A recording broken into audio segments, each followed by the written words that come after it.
Ibu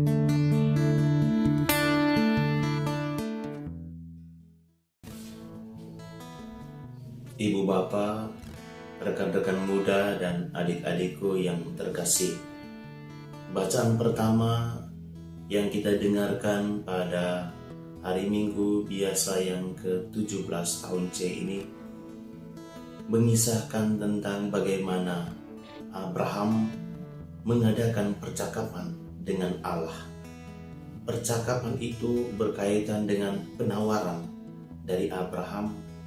Apakah jika hanya ada 50 orang yang baik di Sodom dan Gomora, Allah tidak menghukum atau menghancurkan kedua kota ini? Dan Allah mengatakan, saya tidak akan menghancurkan kota itu. Penawaran terjadi di sana. Abraham mulai menawarkan menjadi 40, 30, 20, dan 10. Dari sini kita dapat melihat bahwa di dalam berdoa, di dalam memohon kepada Allah, Abraham tidak mengatakan bahwa Allah harus, tetapi merupakan sebuah permintaan. Abraham tidak memaksa Allah untuk kemudian menjalankan apa yang menjadi keinginannya, tetapi Abraham memohon kepada Allah. Jika Allah berkenan, maka ada 10 orang yang baik di kota Sodom dan Gomora, maka tidak akan ada pembangkitan. Dalam bacaan Injil dari Injil Lukas, kita mendengar kisah tentang bagaimana para murid meminta Yesus untuk mengajarkan mereka cara berdoa. Mengapa para murid meminta Yesus untuk mengajarkan mereka berdoa? Menurut saya, pertama, karena Yesus adalah guru mereka. Dan yang kedua, karena mereka selalu melihat Yesus berdoa di dalam melakukan tugas pengutusannya. Dan yang ketiga, karena pada waktu itu setiap kelompok mempunyai cara berdoa, ciri berdoa yang berbeda-beda.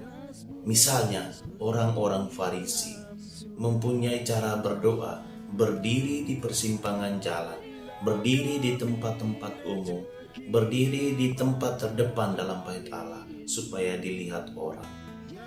Para murid Yohanes juga mempunyai cara berdoa yang berbeda. Begitupun para murid Yesus sebagai sebuah kelompok, mereka meminta Yesus untuk mengajarkan bagaimana cara berdoa. Maka Yesus mengajarkan kepada para muridnya berdoa seperti yang kita kenal, doa Bapa kami sampai saat ini. Setelah Yesus mengajarkan mereka cara berdoa, Yesus mengatakan bahwa mintalah maka kamu akan diberi, carilah maka kamu akan mendapatkan, ketoklah maka pintu akan dibukakan bagimu.